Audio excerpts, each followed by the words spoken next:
സന്ദേശം കേൾക്കുന്ന എല്ലാ അഭിഷക്തന്മാർക്കും കർത്താവിൻ്റെ നാമത്തിൽ സ്നേഹ വന്ദനത്തെ അറിയിക്കുന്നു.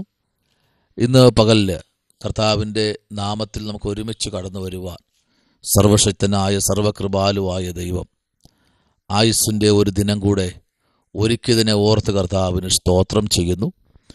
ഇന്ന് പകലിൽ കർത്താവിൻ്റെ കരത്തിലേക്ക് നമുക്ക് ഏൽപ്പിച്ച് ഒരു വേദാംശം വായിപ്പാൻ പ്രാർത്ഥിപ്പാൻ താല്പര്യപ്പെടുന്നു. യിരെമ്യാ പ്രവാചകന്റെ പുസ്തകം 1-ാമത്തെ അധ്യായം അതിൻ്റെ 4-ാമത്തെ വാക്യത്തിൽ ഇങ്ങനെ വായിക്കുന്നു: യഹോവയുടെ അരുളപ്പാട് എനിക്കുണ്ടായതെന്തെന്നാൽ. അപ്പോൾ യിരെമ്യാ പ്രവാചകന് ദൈവത്തിൻ്റെ അരുളപ്പാടുണ്ടായി. സ്തോത്രം. അരുളപ്പാടെന്ന് പറയുമ്പോൾ ഏതിനോ ഒരു കാര്യത്തിന് വേണ്ടിയുള്ള ഒരു പുറപ്പാടിന് തൊട്ട് മുൻപ് ഒരു അരുളപ്പാട് യിരെമ്യാവിനുണ്ടായി. സ്തോത്രം.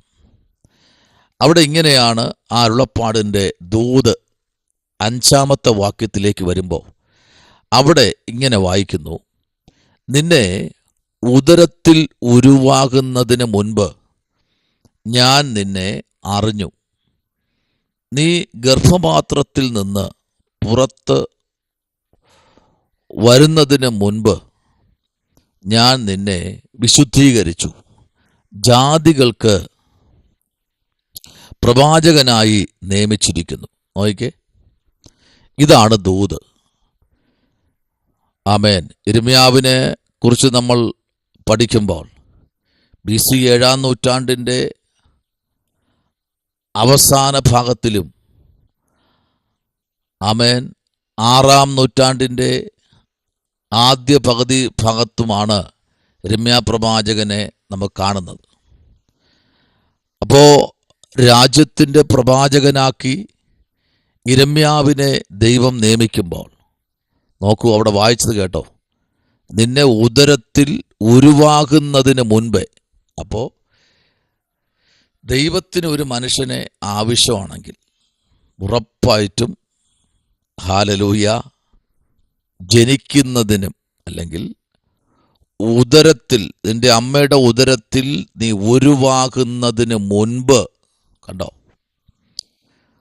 ഒരു വലിയ ശുശ്രൂഷ യിരെമ്യാവിനുണ്ട്. പക്ഷെ ആദ്യ ചില ഘട്ടങ്ങളിൽ യിരെമ്യാവിൻ്റെ വിളി വലുതായിരുന്നു. പക്ഷേ യിരെമ്യാവിന് ഒത്തിരി പോരുകളും പ്രതികൂലങ്ങളും നോക്കി നിൽക്കുന്ന മനുഷ്യരും യിരെമ്യാവിന് വിരോധമായി എണീറ്റു. ആമേൻ. കൃപ എത്രയുണ്ടോ, വിളിയുണ്ടോ, ശുശ്രൂഷയുണ്ടോ, അതിൻ്റെ നടുവിൽ ഒരു വലിയ ദൈവപ്രവൃത്തിയുണ്ട്. സ്തോത്രം.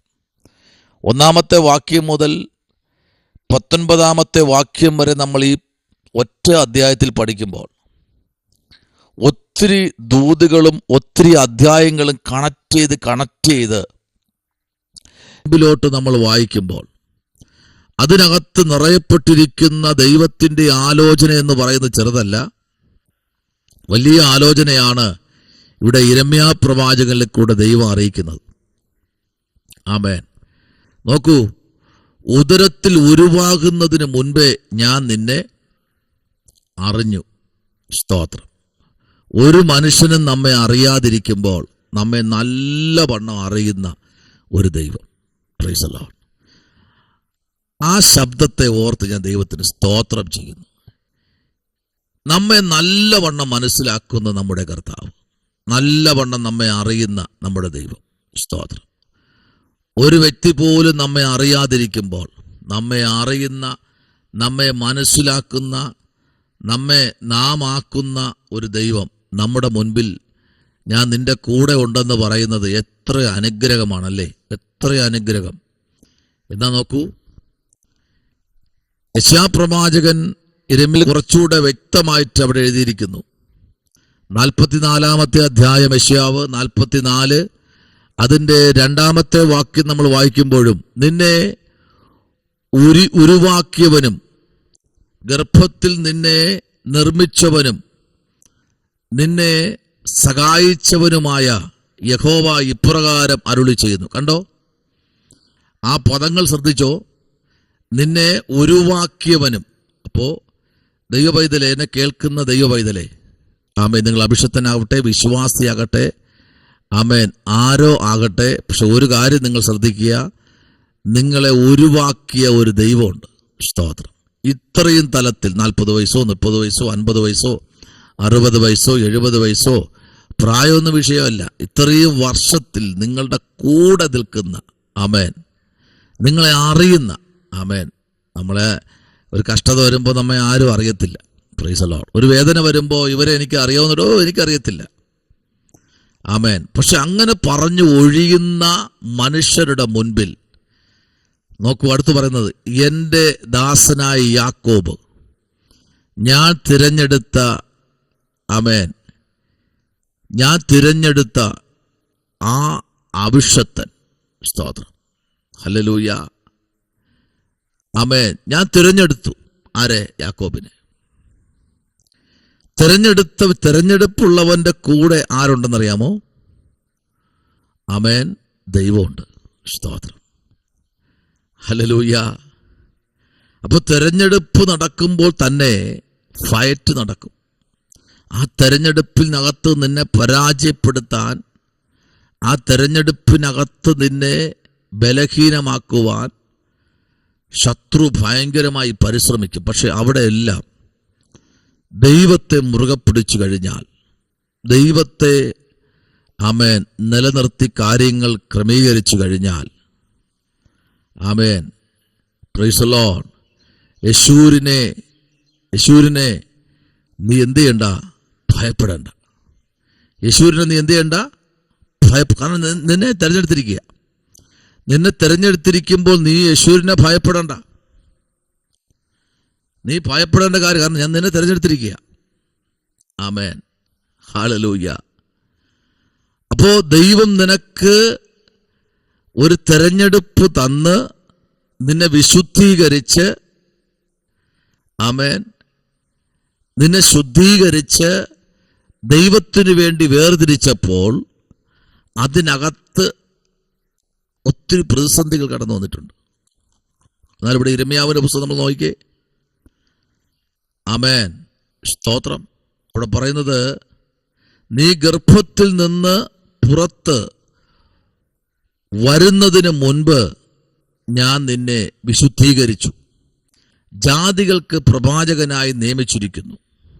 എന്നാൽ ഞാൻ, അയ്യോ യഹോവേ, ആയ കർത്താവേ, എനിക്ക് സംസാരിപ്പാൻ അറിഞ്ഞുകൂടാ, ഞാൻ ബാലനല്ലോ എന്ന് പറഞ്ഞു. അതിന് യഹോവ എന്നോട് അരുളി ചെയ്തത്, ഞാൻ ബാലൻ എന്ന് നീ പറയരുത്. ഞാൻ നിന്നെ അയക്കുന്ന എല്ലാവരുടെയും അടുക്കൽ നീ പോകുകയും ഞാൻ നിന്നോട് കൽപ്പിക്കുന്നതൊക്കെയും സംസാരിക്കുകയും വേണം. നീ അവരെ എന്ത് ചെയ്യരുത്? ഭയപ്പെടരുത്. ആമേൻ. നിന്നെ വിടുവിക്കേണ്ടതിന് ഞാൻ നിന്നോട് കൂടെ ഉണ്ടെന്ന് യഹോവയുടെ അരുളപ്പാട്. Price the Lord. സംസാരിക്കാൻ അറിയില്ല നീ പറയരുത്, നിന്നെ ചിലയിടത്ത് അയക്കും. സ്തോത്രം. പിന്നെ യഹോവ കൈ നീട്ടി എൻ്റെ വായെ തൊട്ടു, ഞാൻ എൻ്റെ വചനങ്ങളെ നിന്റെ വായിൽ വച്ചിരിക്കുന്നു. സ്തോത്രം. ആമേൻ. അപ്പോ ദൈവത്തിന്റെ വചനം യിരെമ്യാവിന്റെ വായിൽ ദൈവം കൊടുത്തു. ഹല്ലേലൂയ. അപ്പോൾ ഒരു ദൈവപൈതലിന്റെ അധരത്തിലാണ് ദൈവവചനം. സ്തോത്രം. വിടുതൽ, സൗഖ്യം, അത്ഭുതം, ഭൂതശാന്തി, രോഗശാന്തി, അന്യഭാഷ അടയാളത്തോടുള്ള കൃപാവരങ്ങൾ, സകലതും ഇരിക്കുന്ന ദൈവപൈതലിന്റെ അധരത്തിനകത്താ. Praise the Lord. നാവിൽ, അല്ലെങ്കിൽ നിന്റെ വായിൽ എന്തിരിക്കുന്നു? തന്നിരിക്കുന്നു. സ്തോത്രം. നോക്കുക, നിർമൂലമാക്കുവാനും പൊളിക്കുവാനും നശിപ്പിപ്പാനും ഇടിച്ചു കളയുവാനും പണിയുവാനും നടുവാനും വേണ്ടി ഞാൻ നിന്നെ ഇന്ന് ജാതികളുടെ മേലും രാജ്യങ്ങളുടെ മേലും ആക്കി വച്ചിരിക്കുന്നു എന്ന് യഹോവ എന്നോട് കൽപ്പിച്ചു. കണ്ടോ, ഒരു കൽപ്പന കൂടെ കൊടുത്തു. അപ്പോൾ ഇന്ന് പകലിൽ ഈ 1-ാമത്തെ അധ്യായം നമ്മൾ ശരിക്കും പഠിച്ച് മുൻപിലോട്ട് വരുമ്പോൾ, യോഹന്നാൻ എഴുതിയ സുവിശേഷം നമ്മൾ 6-ാമത്തെ അധ്യായത്തിലേക്ക് നമ്മൾ പ്രവേശിക്കുമ്പോൾ തന്നെ അതിനകത്ത് യോഹന്നാനിൽ കൂടെ ദൈവം സംസാരിക്കുന്ന ഒരു ദൂത്, വാക്യത്തിലേക്ക് നമ്മൾ പ്രവേശിക്കുമ്പോഴാണ് ആ ദൂത് കാണാൻ കഴിയുന്നത്. അവിടെ ഇങ്ങനെ പറയുന്നു, എന്നാൽ നിങ്ങൾ എന്നെ കണ്ടിട്ടും വിശ്വസിക്കുന്നില്ല എന്ന് ഞാൻ നിങ്ങളോട് പറഞ്ഞുവല്ലോ. അപ്പോൾ കണ്ടിട്ടും എന്ത് ചെയ്തിട്ടില്ല? വിശ്വസിക്കുന്നില്ല. കർത്താവ് എന്താ പറഞ്ഞേ? കാണുന്നതൊക്കെയും താൽക്കാലികം, കാണാത്തതോ നിത്യം. അപ്പോൾ കാണുന്നത് താൽക്കാലികമാണ്. കർത്താവിനെ കണ്ടിട്ട് പോലും വിശ്വസിച്ചില്ല. സ്തോത്രം. ആമേൻ. ഹല്ലേലൂയ.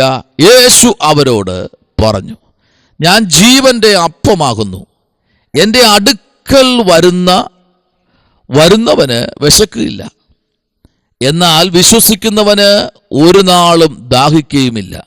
എന്നാൽ നിങ്ങൾ എന്നെ കണ്ടിട്ടും വിശ്വസിക്കുന്നില്ല എന്ന് ഞാൻ നിങ്ങളോട് പറഞ്ഞുവല്ലോ. സ്തോത്രം. അപ്പോൾ ദൈവത്തെ കണ്ടിട്ടും ദൈവത്തിൻ്റെ ശബ്ദം കേട്ടിട്ടും ദൈവം അവരെ വിടുവിക്കാമെന്ന് പറഞ്ഞിട്ടും അവരെന്ത് ചെയ്യുന്നില്ല? അത് വിശ്വസിക്കുന്നില്ല. ആമേൻ. യിരെമ്യാവിനെ ഇതിനകത്തുനിന്ന് ദൈവം എണീപ്പിച്ച് ഒരു വലിയ ദൗത്യം ഏൽപ്പിച്ച് പരിശുദ്ധാത്മാവിൻ്റെ ആമേൻ ആ ഒരു തലത്തിൽ യിരെമ്യാവിനെ കൊണ്ടുവരികയാണ്. യെശയ്യാവിൻ്റെ പുസ്തകം 49:6 പുറപ്പാട് പുസ്തകം 4:10 ചേർത്ത് നമ്മൾ പഠിക്കുമ്പോൾ അതിനകത്ത് 1 രാജാക്കന്മാർ 3:7 യിരെമ്യാവ് 1:17 നമ്മൾ ചേർത്ത് നമ്മൾ പഠിച്ച് മുമ്പിലോട്ട് വരുമ്പോൾ, ആകയാൽ നീ അരകെട്ടി എഴുന്നേറ്റ് ഞാൻ നിന്നോട് കൽപ്പിക്കുന്നതൊക്കെയും അവരോട് പ്രസ്താവിക്കുക. ഞാൻ നിന്നെ അവരുടെ മുൻപിൽ, ആമേൻ, പ്രൈസ് ദി ലോർഡ്, അവരുടെ മുൻപിൽ നിന്നെ ഞാൻ എന്ത് ചെയ്യുന്നറിയാമോ? ഭ്രമിച്ചുകൂടാതെ, നീ ഭയപ്പെട്ടു പോകാതെ നിന്നെ ഞാൻ ഉറപ്പിച്ചു നിർത്തും. ആമേൻ. പക്ഷെ നീ എന്ത് ചെയ്യണം? ഞാൻ പറയുന്നത് കേട്ട് എൻ്റെ വാക്കിന് നിന്നാൽ ഞാൻ നിന്നെ വലിയൊരു ശുശ്രൂഷ ഏൽപ്പിച്ചിട്ടുണ്ട്. ഇന്ന് പകലിൽ എന്നെ കേൾക്കുന്ന ദൈവകുഞ്ഞെ, കർത്താവിൻ്റെ ശബ്ദം കേട്ട് ദൈവത്തിൻ്റെ വചനപ്രകാരം നിൽപ്പാൻ പദ്ധതിയുണ്ടോ? 1 രാജ 18:46, 1 പത്രോസ് 1:13, യിരെമ്യാവ് 1:7, യിരെമ്യാവ് 1:8, എസ്കേൽ 3:9 ചേർത്ത് നമ്മൾ പഠിക്കുമ്പോൾ ദൈവത്തിൻ്റെ പ്രവൃത്തി അതിശക്തമായി വെളിപ്പെടും. കർത്താവിലേക്ക് നമുക്ക് ഏൽപ്പിക്കാം. ഇവിടെ നമ്മൾ വായിച്ചതാണ് കുറിവാക്യം. യഹോവയുടെ അരുളപ്പാട് എനിക്കുണ്ടായത് എന്തെന്നാൽ. സ്തോത്രം. യിരെമ്യാവിനുണ്ടായ അരുളപ്പാടുകൾ യിരെമ്യാവ് കേട്ട് മുൻപിലോട്ട് കാൽച്ചോട് വയ്ക്കുക. അരുളപ്പാട് എപ്പോഴാണോ യിരെമ്യാവിന് വീണത്, ആ സമയം മുതൽ പിശാച് അവൻ്റെ ലക്ഷ്യത്തെ തെറ്റിപ്പാൻ എണീറ്റു. അങ്ങനെയെങ്കിൽ ഇന്ന് പകലിൽ നമ്മുടെ കർത്താവിലേക്ക് ഏൽപ്പിക്കാം. പരിശുദ്ധനായ ദൈവമേ, സ്വർഗ്ഗീയ പിതാവേ, അനുഗ്രഹിക്കപ്പെടുന്ന നല്ല പ്രഭാതത്തിനായി സ്തോത്രം. ഞങ്ങൾ ഒരുമിച്ച് അനുഗ്രഹിക്കണം, ദൈവകൃപയിൽ പൊതിയണം. മാറ്റമില്ലാതെ ദൈവസ്ഥാനത്തെ കൊണ്ട് ഞങ്ങളെ ഒരുമിച്ച് അങ്ങ് അവിടുന്ന് മറയ്ക്കുമാറാകണം. വിളിയും തിരഞ്ഞെടുപ്പും ഒന്നുകൂടെ കേട്ട് മുമ്പിലോട്ട് പോകുവാൻ സഹായിക്കണം. പ്രാർത്ഥന കേട്ടിരിക്കാൻ നന്ദി. യേശുവിൻ അൻപുള്ള നാമത്തിൽ തന്നെ ആമേൻ. God bless you. ഈ വചനങ്ങളാൽ ദൈവം നിങ്ങളെല്ലാവരെയും അനുഗ്രഹിക്കുമാറാകട്ടെ.